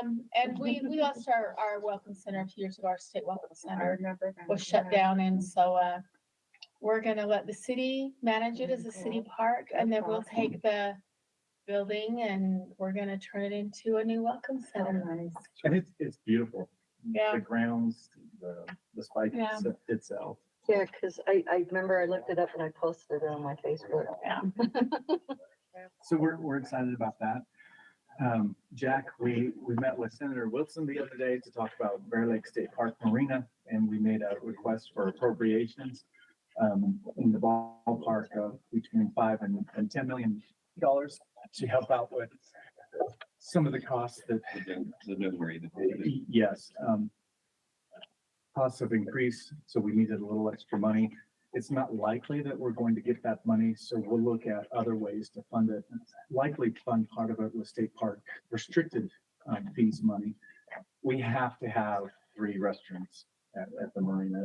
It's just not gonna work if we have 2 restrooms or 1 restroom. Yeah. For that big of a facility. Yeah. So I'm confident that we'll have a new marina and that we'll have the facilities that we need to operate there. Okay. So that's exciting. The next one is East Canyon State Park, and it's a land purchase in partnership with Wildlife Resources. And this is, I think, a dream come true for Chris. Finally, He's been talking about it for 10 years. at least. Yeah, sorry. But we met with the county the other day as well as some legislators, and the request yesterday went through for $9.5 million that would come from the general fund, and that would be in partnership with $5 million from state parks and another $5 million from Wildlife Resources. The appraisal hasn't come back, and we're not sure, but we're hopeful that that'll be enough money to cover the appraised price. And as you know, Jack, a lot of people will often feel as if their property is worth more than Oh, it yeah. is. Of course. We can't go above the appraisal price. Yeah, I passed that bill. Yeah. So there you go. Anyway, we're still, And it was to protect the owners of the property too, because there were times that state agencies claimed they were getting just a steal, you know, and so you want an objective, neutral opinion there. And yeah, so it's a good thing. Yeah. And you're right. People quite often think their property is worth way more than it really is. I probably fall into that. Oh, yeah, we all do. Mr. Daddy always said. When it comes to our own property. Just wait long enough. So we are hopeful, and I think the appraisal is supposed to come back in the next week or two, and we'll know more about that. It's gonna make Chris really happy, I'm sure. The next one is a bill that our good friend Senator McKay is running, and it has to do with reporting water on state golf courses or golf courses throughout the state, as well as creating a state parks advisory panel for golf. Some people read that and they got a little bit afraid, but I've worked with Senator McKay for the last long while, and his intentions are really good. And I'm excited about this piece of legislation. It'll have essentially 2 senators, 2 representatives, an at-large person on the panel, and then someone from DNR. So I think it'll be a positive thing to have that group together, and it'll bring more attention to our state park golf courses, which is always a good thing. And our staff, we talked yesterday, or I talked yesterday to a couple of our staff, and they were very supportive of the concept as well. Another question. I'm sorry, I'm such a. No.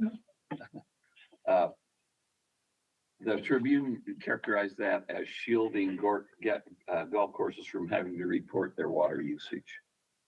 It's just the opposite. It's just the opposite. Senator McKay's purpose his sole purpose for that is, and he did it last year and it was voted down, but he wants golf courses to report the irrigated acres and the number of gallons of water that were used to irrigate. Okay, good. And I love the idea of accountability. Part of why I would celebrate it is I feel like we've done a great job over the last several years at our state golf courses to conserve water. A lot of, when you go to a state park golf course, I don't want to see everything be green. The playable areas should be green, but there are a lot of places on some of our courses that are green that nobody ever walks on or plays on, and it just seems like a waste to irrigate those pieces of the golf course. So, and accountability is always good. And transparency and sharing information, I'm all for it. So, and I'm curious now. I want to read the article and see what it said, because that, from my understanding, That's the way I read it anyway. That's what, and the headline seemed to be that way. So, yeah. Okay. The next one is we're working with Representative Ellison on a state park campgrounds bill. And what this would be is he's asking, Representative Ellison is asking state parks to come up with a list of potential places throughout the state that would be amenable to a campground. And this would be similar to a Forest Service type campground where there would be minimal services. Water might be available, but likely not. It'll be dry camping and probably have a camp host who would manage it with a couple of seats to be rested.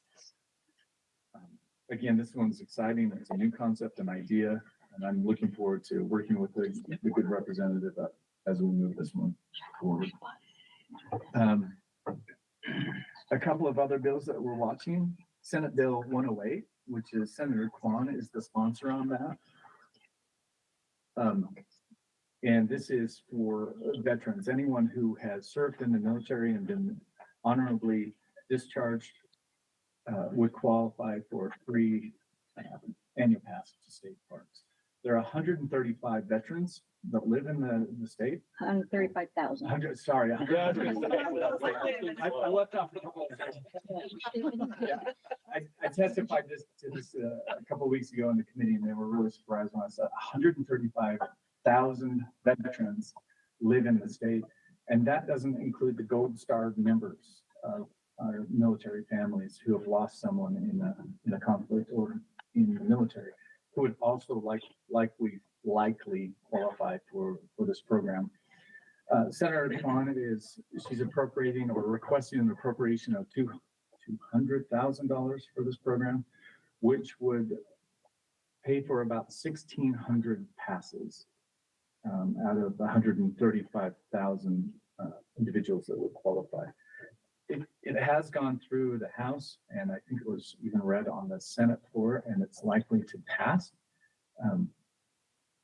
It's a one-time appropriation. It is. It's a one-time appropriation. It's kind of a test or a pilot. So we'll see how it works, and we'll have some tough work to do on our side. We work with Veterans Affairs really well, and the appropriation will actually go to Veterans Affairs. But we will have to work on how we distribute those 1,600 passes to 135,000 people from that class. So I think that's going to be a bit of a challenge. The next one I want to mention is House Bill 120. Representative Brooks is running that, and it does two things. One thing I'm really excited about is that it allows state parks to retain the interest on our account. And we anticipate that could be about $700,000 a year in interest savings that would stay in that account. Today, that money goes to the general fund, all kinds of different projects. And that one went through the House without any question, and I would imagine it'll go through the Senate the same way. And we got a lot of positive support. In fact, I was asked several times, why don't other state agencies do this? And there are some that do it, but not all. But that's really exciting. And then the second part of House Bill 120 is a cleanup piece in our statute 79.4.401.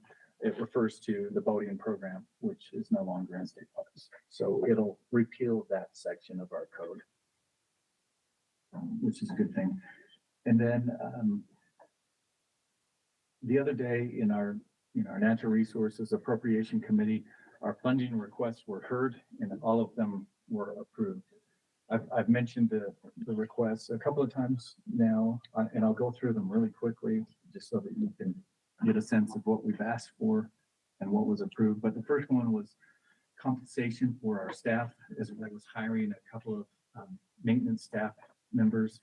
And that was $850,000 as a supplemental request. So that's money that will be available to us in this fiscal year. And then the ongoing amount is $1.5 million, and that's an ongoing appropriation.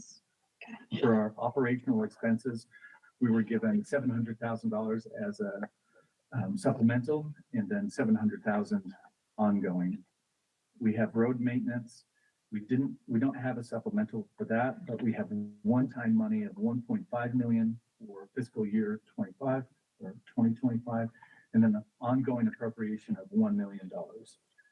And then the next one is seasonal housing. We have the supplemental money of $500,000 and then one-time money of $500,000. And this goes back to the question about how we attract people, how we bring staff into our state parks. One of my dreams, and this is something that I've actually developed a contract with Southern Utah University to go out not just to SUU, but to all of the universities in the state, both the private and the public universities, and recruit staff. I want to find that next generation of park staff who are engaged, who are excited, and who are qualified. So they're going to do that. And one of the barriers that we've identified in recruitment is, if somebody lives in Cedar City, it's going to be really hard for them to go up to Bear Lake or to Red Fleet or to move around our state, and this housing will help us do that. The other side benefit of, I'll briefly mention that we also got $500,000 for visitor lodging. So that's the cottages that you've seen throughout the state. Both the seasonal housing and the cottages will be built by high school students throughout the state, primarily in local rural high schools like Paiute, who just don't get opportunities to do this kind of building. If you live in Washington County, you might go to a high school and build a house for the Parade of Homes. But if you live in, Lance is really excited that Paiute not agree because we'll likely move it there. We have a pilot program to build the first one at Dixie High School. And then once we kind of get that process figured out, we'll expand it to the entire state and have contracts with all the school districts. But that $1.5 million that I just mentioned for seasonal housing and for the lodging will be primarily sent out to the local school districts to accomplish. With that, we're also partnering with Utah Tech University, Southern Utah University, and Dixie Technical College to do the design, construction, building, structural design, and approval of the plans. So we're bringing in colleges and universities. We'll also likely go to Snow College, reach out to them and get them involved with us too. So it's one project that I love, and it's great to see how advanced it has become. It came from this little idea and it's just grown, and it's something that not only benefits local communities, but also our visitors. Our visitors love our cottages. It's amazing. And I know a few of you, Brent has stayed in one, and probably a few of you have done that. And it's just an incredible experience and a great way to move that forward. Especially that stretches your dollars farther as well, right? Yes. When we started looking at cottages, and Mike's in the room, I think we were looking at between $65,000 and $80,000 for one of those cottages. That's ballooned up to over $106,000. We feel like, and we'll learn a lot from the pilot, but we feel like we'll be able to do it for half the cost. And then we also want to build in some incentives where possibly we do scholarships and things like that for the students who participate. So to create again that goodwill and engagement. But I'm hoping for, the cost would be maybe 60 to 70% of what we're doing it through, going through a business. But, and it's really neat too, just as a side note, and I'm probably geeking out about this too much, but it's been really neat to see the people, so contractors, building supply companies in Washington County step up. I thought for sure that we would, we'd need to pay them money and be out a lot of money, but it's amazing to see how many people have just said, we want to participate, we want to be part of this, and they're donating materials, they're donating their expertise. So anyway, it's just such a great community and connective project that I'm, again, super excited about. And then lastly, one of the things that we want to do with each one of these, whether it's a seasonal housing or a cottage, but we'll have a plaque on it that says, it'll have the names of all the students that worked on it. And it'll be, one of those things where somebody can come back 20 years later with their family and say, hey, look, I built that. So. Can they meet the numbers that we need? Well, Can they produce enough? There's never enough. Well, that's the great thing, is this is scale, right? So Oh, yeah. think about how many, High schools. 28 school, well, there's at least 28 school districts. And so, yeah, we're lucky to crank out 2 or 3, every 6 months with a contractor, but. And I can see, starting out in southern Utah, that's where your big demand is, but don't forget northern Utah. I mean, there's school districts in Cache and Box Elder that would love to participate in that. Yeah, and then that's what, again, one of our emphasis is to go to the rural counties. So, yeah, they're definitely on our radar. The last request that we have is for $5 million, and that would be a one-time appropriation in fiscal year 2025 for a campground at Wasatch Mountain State Park. My vision for this, $5 million doesn't sound like a lot of money, but it would be to build this one a little bit differently and try to do it internally instead of contracted out. As most of you know, the cost of contracting construction projects right now is just, the multiplier is crazy when you look at 5 years ago, what we could have gotten for $5 million versus what we get for that today. So I'd like to be a little bit creative with that and see if we can. And where would that go? So my vision for it, we haven't settled on an exact spot, but there's this incredible kind of valley right above the golf course that's off Snake Creek Drive. So it gets people, breaks people up a little bit, but it would be up above the golf course, looking down on the golf course in this little valley. And we have a water retention pond there that my dream is to expand that retention pond out and have it so that we can have some kayaking and maybe even a fishery there. And we do have water and power to that site today, so that'll help too, and it's close to the road, so we can get into sewer too. I get that's it's a big dream and vision, but I am hopeful that we'll be able to get that one done. Lori talked about House Bill 469, which is to deal with unification of our law enforcement, and great job on summarizing that. Just a couple of things that I wanted to mention. Lori mentioned the vacant positions, and I think your reaction to all the holes in our system, or the holes that we've seen, is completely natural. I would say that I talked to Lori and Eric. Eric is our law enforcement chief, about let's not wait for this new division to put a plan in place. Let's look at February, March, what our needs are today and how we can put a gap plan in place so that we're not reacting. The last thing I want to do is get into President's Day weekend or spring break, and all of a sudden we have a problem, but we don't have the resources to handle that problem. So we want to get in front of that and do some pre-planning. And again, I mentioned that Jason Curry, the director of outdoor recreation, he and I meet often. This is something we'll be talking about too. They've got 20-ish law enforcement staff, within the Division of Recreation that they're more than willing to help us.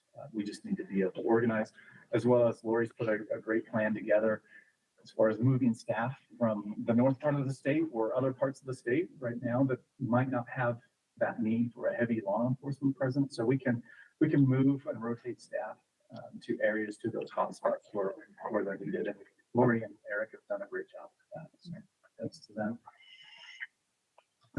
I want to just briefly go into the business section of my report. One thing that I want to mention is that our visitation, when we look at visitation over the last 5-6 years, continues to grow. And last year we saw year-over-year growth of 2%, that's healthy growth. We went from about 10.7 million visitors to just over 11 million visitors last year, which is impressive. And if you take out the COVID year, you just see a nice graph of continuous growth, which is neat to see. I foresee that graph it'll grow even faster as we continue to build out these projects. Lori mentioned that we have 27 major projects going on right now. If we complete those projects, like Willard Bay State Park and Red Creek State Park, we'll see that number continue to climb, which is exciting. I also looked at, I wanted to give you a little perspective with those numbers. 2% sounds really good, but to put it in more perspective, in 2019, we had 7.4 million visitors. And last year we had 11 million visitors. There was an article in the paper the other day that was talking about how state parks hosted more visitors than the Mighty Five last year, which is impressive. And then I also looked at the operating profit and loss of several of our parks, and I compared this year, the same time this year to last year at the same point in time. And I was impressed with what I saw from the handful of parks that I polled, that we're upwards of 20 to even 30% operating profit. We're above that this year compared to last year. And I looked at our 5 largest parks. There was only one that was down, and they were down 1.5%, but that's partly the cycle of their system. I see that in the springtime, that park is going to get extremely busy, and I expect the numbers to grow there as well. So that's really good news. The last thing I wanted to talk about is our staff. I appreciate Ellen talking about, gosh, I wasn't going to do this. I wish I could turn it on and off. But I appreciate you mentioning Chris Hansen. Don and I went up and took Chris.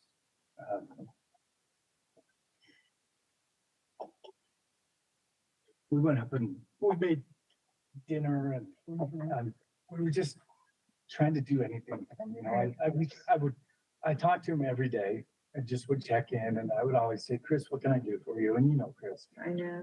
He's like, oh, thanks for checking in. I'm good. You know, and he's sleeping in a hospital chair because Lupe didn't want him to leave. And anyway, anyone who knows Chris knows how positive he is, how upbeat he is. And then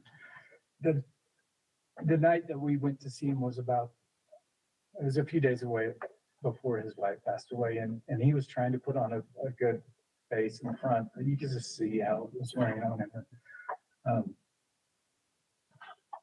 Anyway, I appreciate you bringing it up, and state parks is a family.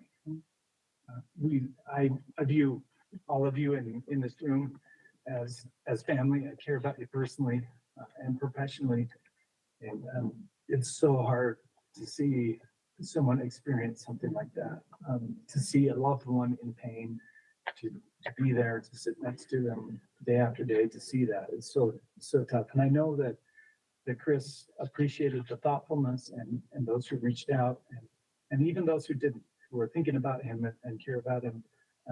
So again, thanks for bringing that up. I also wanted to mention a couple of other staff members who have had some, and this is not everybody. And I don't want to go into too much detail, but Chad Jones at, who many of you would have seen and spent a little time with at Escalante. He lost his grandmother a week or so ago, and anyone who has had a grandmother that you have a special connection to, and then you lose that. That was tough, and that was Chad. He had a close relationship with his grandmother, and I would just say that when you hear about things like that, that you reach out to people. It's amazing how much just a text or a phone call or an email check-in, how much is appreciated. And then I'll just mention Jonathan Till lost his father on Sunday.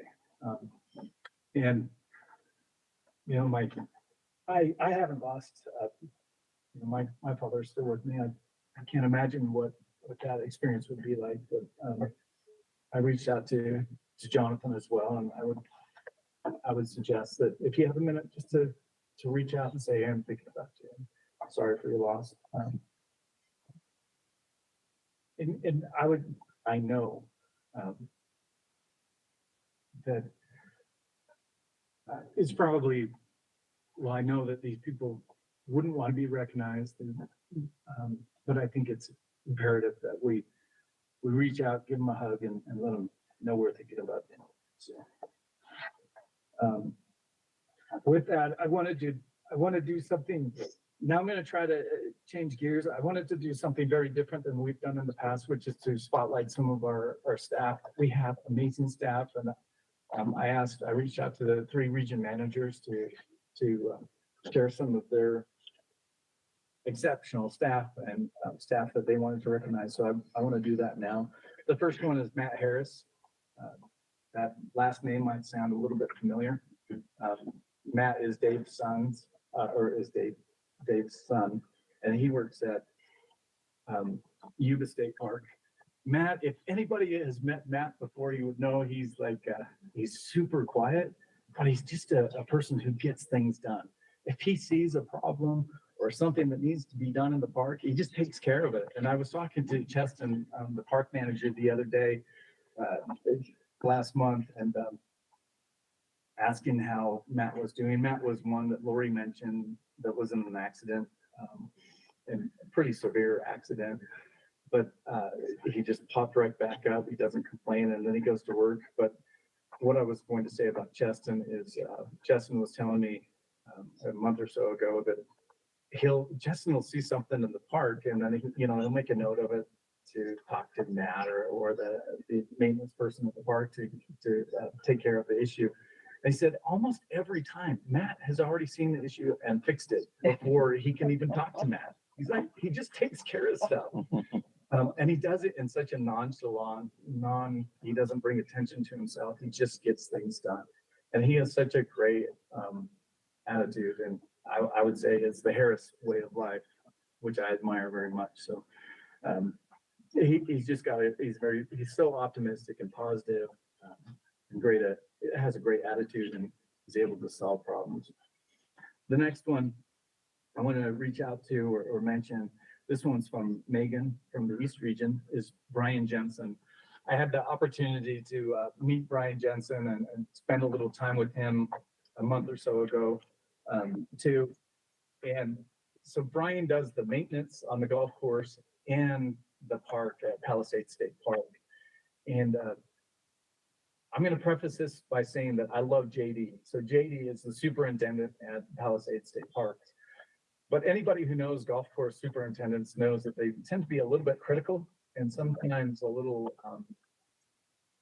on the less approachable, angry side. They just care so much about what they do. And I don't know how else to put it, but that's often how they come across, but it's because they love what they do.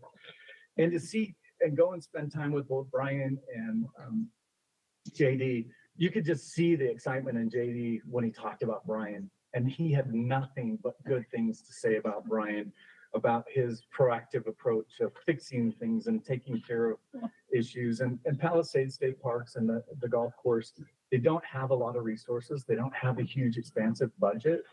But Brian is able to extend that budget out by making equipment last longer, by doing repairs that people thought couldn't be done before. And he's a self-learner. He looks at a problem. In fact, he had an engine pulled out the other day. And he's like, you gotta see this thing. It's like 50, 60 years old, and he's rebuilding it, you know, and just figuring it out by watching YouTube videos and doing self-learning. So it was fun not only to see JD and how happy he was, but how happy Brian is too. And one of the things that Megan mentioned, just Brian's creativity, is that he installed battery or solar lights in the restrooms, which some of you might think, well, you know, okay, that's nice. But the great thing about that is at 2 o'clock in the morning, when the power goes out, you kind of want to know where the bathroom is. And so that was just one of his solutions and things that he did, which is the power goes off, you've still got, you know, a light source to get to the bathroom, which I thought was great. Excuse me, do we get like an employees of the month where we can highlight these employees on the state, on the website, that could give a little blurb about So I love that. last week, the department just launched a new employee spotlight to where we're gonna be able to submit these to the department. Every division is, and they're gonna pick, I believe it's gonna be 2 a month to I spotlight. think So that's they're gonna great. start collecting those as of last week. For Cool. DNR. For DNR as a whole. But, and then we have internal And we have systems too. internal. We have, what we call ABC awards. So, any full-time person can nominate another paid person for, you know, their efforts.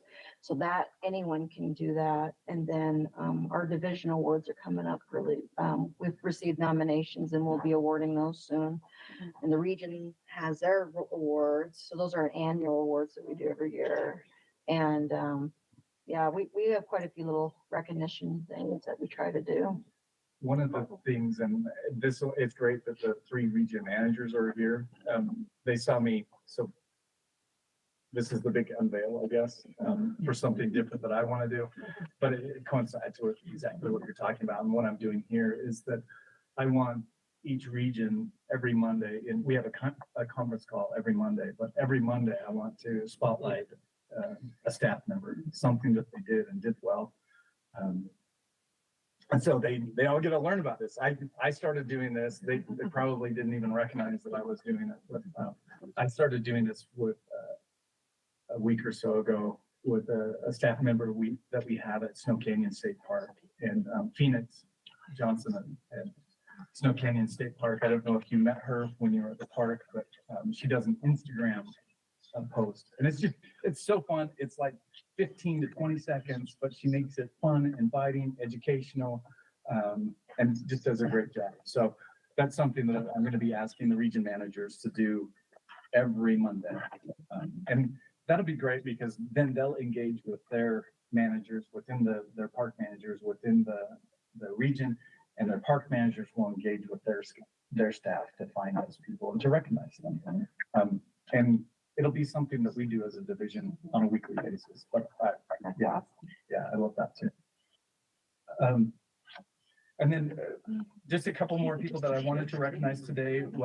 One was Leanne Burrow. She works at Antelope Island State Park. She works in our retail gift shop and has just done an incredible job. She's increased sales. I don't know if any of you have been into, Joan goes out to the island, it sounds like often, but going to the gift shop, the visitor center, and then the gift shop, and see how she's organized it. And it just looks so inviting when you go in there. It doesn't feel like there's stuff everywhere, but what she's done is she's gone in with a designer eye and formatted it so that it's a friendly place to be and a relaxing place. And then people love to buy stuff. I think Chris said that they did over $500,000 worth of sales. That's a lot. That's more than some of our parks even made. Oh my. And that's God. Yeah. That's cool. Which is really, really great. $25. One more person who I'd like to spotlight is Devin. He's gonna, his cheeks are gonna get a little bit red. He's over. But I want to thank Devin. Devin has helped me immensely over the last few weeks trying to do two jobs is really hard, and it's not, Devin, I would say, Lori's helped out, our region managers have helped out, but it is hard when you lose, Jeff and in that position, and then I'm in a place where I'm doing at least two jobs that are full-time jobs, but I couldn't do it without our staff here. Specifically, Devin, there are times at 7, 8 o'clock at night, Devin and I are texting back and forth or emailing or on the phone. And I always feel bad about that because Devin needs to take some time off from work and go play and be with his family.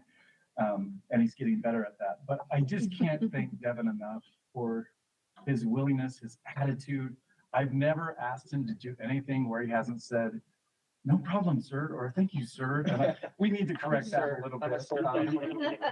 Wow.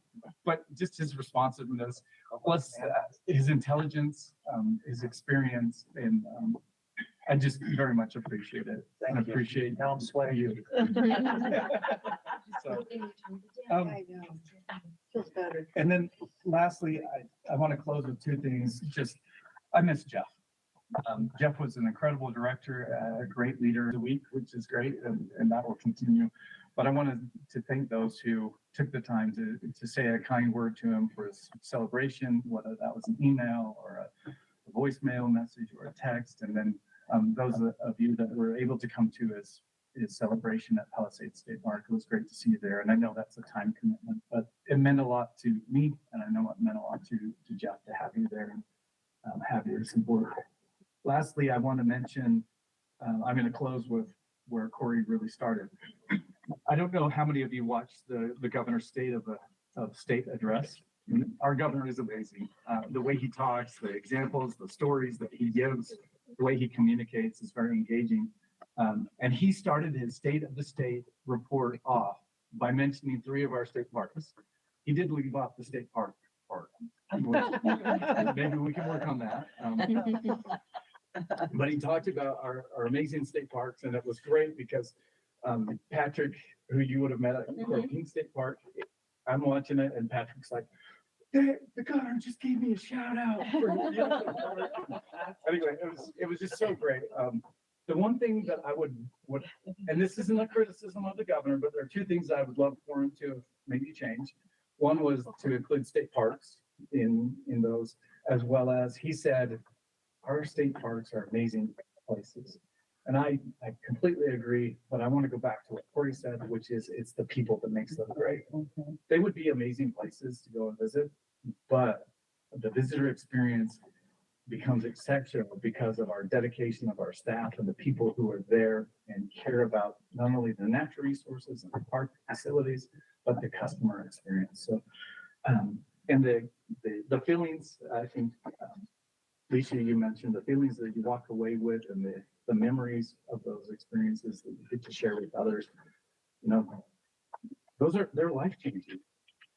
Maybe that sounds a little bit dramatic, but I believe it. You walk away from our state parks and there's a draw there that it's something that wants you to come back and to share it with those who are around you. But I would say our staff is what makes that happen. And I'm grateful for all of our staff, for our managers that are here, and the leaders in this room, as well as those who make magic happen out in our state parks. So I'm grateful for them. And with that concludes my report. Thank you. Did you want the? Yes, sorry, one last thing. Sure. I'd be remiss if we didn't share a video, and Devin said he's prepared to share we produced an annual video, and we have a special guest appearance in the video that she's gonna love. Yeah, everybody's Just present now and then. The audio is the issue. I showed your video, like in your. So was it Natalie And I that was- told you? I told One her of not them to. was Natalie. There was a few, and so then I was like, but then I found the link and I watched it myself. So So watched it. this video was the one that Scott presented at appropriations.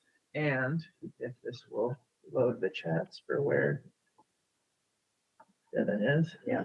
On here. And while he's queuing that up, I just wanted to say, not only thanks to each of you, but our local partners. And we have business owners that we partner with, as well as cities and counties. And DMOs, which are amazing that promote our park. So thanks to all of you. Thanks for knowing our lingo. Yeah. There you go. So how are the Okay, state parks staying weird Carmen, according to the I'm governor? gonna try and share this right I now. would say with the unique, tab. but yeah. We're probably, That was a clever tagline. yeah. And with this, I have to run upstairs, which is gonna keep Alicia from throwing anything at me. I'm not gonna. Utah is home to some of the most beautiful places in the world. We're just gonna make it lower quality so it shares better. But this, And many of those are Utah state parks. Tourism in rural Utah is one of the biggest driving factors for the economy. It brings people into our hotels and our restaurants. It brings people into our state parks and our national monuments. It brings them into our gift shops and our gas stations. It provides a way for our citizens to be able to have a great place that they want to live, work, and play. And visitation at all of our parks has just increased over the past 5 years. We're seeing more and more people pour into these parks. Visitation continues to grow, which means our parks need to continue to grow along with them. To meet this demand, State Parks has recently completed or broken ground on a large number of projects. From additional bathrooms and parking lots to new beaches, campgrounds, lodging, and complete park remodels. Starting off close to home, Red Fleet State Park has been in need of a renovation. Red Fleet State Park is a favorite place for locals and visitors alike. Tens of thousands of visitors visit each year. The Red Fleet State Park project consists of 29 new RV campsites, 23 pavilions, 3 cabin RV spots with full amenities, power, water, sewer, full reconstruction of the campsite to allow for more capacity. It's important to be able to have projects in your backyard. And luckily for BHI with this project, we're able to keep local employees here in Vernal. Being able to work on it and see the transformation and what it's going to be, it's a cool experience. Red Fleet State Park is a key to our recreational assets here in Uinta County, and we are super excited to see it get the facelift that it deserves. Speaking of park remodels, Utah State Parks have recently reopened the new and improved Echo State Park. State Parks took over management of this park a few years ago and has been working hard to take this beloved local spot and revamp it to meet the needs of the growing visitor economy to the area. It's one of our newer parks. It's gotten a complete redesign and remodel. Just this year was the completion of the marina area and now Red Rock Marina Campground with a cottage village. We barely opened it up in July. It's already been a very popular new amenity here at the park. We run our own concessions at this park. We expanded the boat ramp and widened it a little bit, and we got brand new boat docks as well. Echo State Park's cottages are also available for rental throughout the winter. You can also find similar cottages in Gunlock, Antelope Island, and Jordanelle State Parks, with more on the way. Last year, visitors from across the globe were able to enjoy Antelope Island's new campground. To further increase the available activities for visitors, the state park and Friends of Antelope Island joined forces to construct a new archery range that is now open on the island. We are celebrating the opening of an archery range. You know, Antelope Island has so many amenities, a brand new expanded campground. There are star parties here. You can kayak in the lake, you can ride your bike, you can ride your horse, you can hike. It's so exciting though to have this additional amenity, an archery range. The archery community is huge and it's just going to be a really great thing. We have 1 million visitors that come here a year, and so this is just another amenity, the archery range, that will bring people to Antelope Island to let them enjoy this magnificent resource that we have in the state of Utah. The archery course is included in a person's day-use entry into the park. We're also excited to see the upcoming improvements to Antelope Island's Visitor Center and IMAX Theater. The highly anticipated construction of Utah Raptors State Park is already underway. The park is located roughly 15 miles northwest of Moab in the popular Dalton Wells and Willow Springs area. Behind us is one of the largest dinosaur quarries in the nation, if not the largest. This place is really important to be protected. We have paleontological resources in the form of the Dalton Wells Dinosaur Quarry.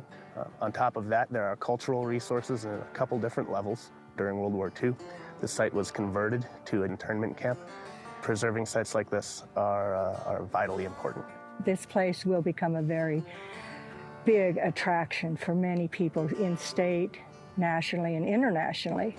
The greater Moab area continues to be a hot spot for tourists, and it's our vision for Utah Raptor State Park to take pressure off the nearby national parks while also offering new and unique outdoor experiences.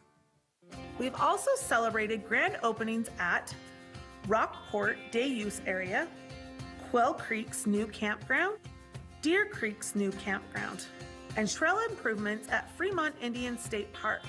As visitation to these premier destinations continues to increase, you can see why it's vital to continue investing into our state parks. It's important that we create those places and spaces where our citizens and our visitors can go and create those memories that they're going to keep with them for a lifetime. We want to extend a special thank you to the Utah Legislature and park visitors who continue to help our parks grow and thrive.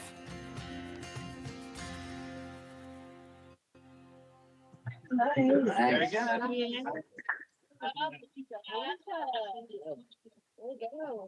I don't like myself, but like I feel like he pulled all that together very well. Well He's done. very Great. Did Devin? You did sound really good. We had a, yeah, Center Star. Okay. Yeah, He's he's very from your professional. Good. neck of the woods. Do you know him? No. Should be good, I right? gotta think. Maggie, You know you what can his see name is? us, I can't right? remember. Center Star. Yeah, okay, I'll pull it up, but he's so good. Cool. Center Star Media, and I know he lives in St. George now. Just as a side note, since you asked, in the future, we're going to work with some students at Utah Tech University to do a lot of the footage. So we'll still work with professionals, but they'll collect some of that, and then there'll be a cost savings by having the students do some of it. There was a lot of years that Greater Zion, our counterpart in Washington County, there were years where, you know, they have a big budget, but they used students from there forever to do their amazing videos. I'm just curious, how many people in this room were in the video? We're in it. Yeah, Well, Benjamin's my park manager now. Mike was in it, Michael. Chris was in it, Lisa was in it, Lisa tried to hide behind it. That one's not my brother. He had to go into that meeting. I was And there. I sent him the link and he's like, I didn't know this was like a big deal or else I would have like rearranged. And I was like, well. Mike, yeah, Mike. Lori was in it 3 times. Yeah. Dang. Yeah, Fremont, Indian State Park. Quail Rockport. Creek.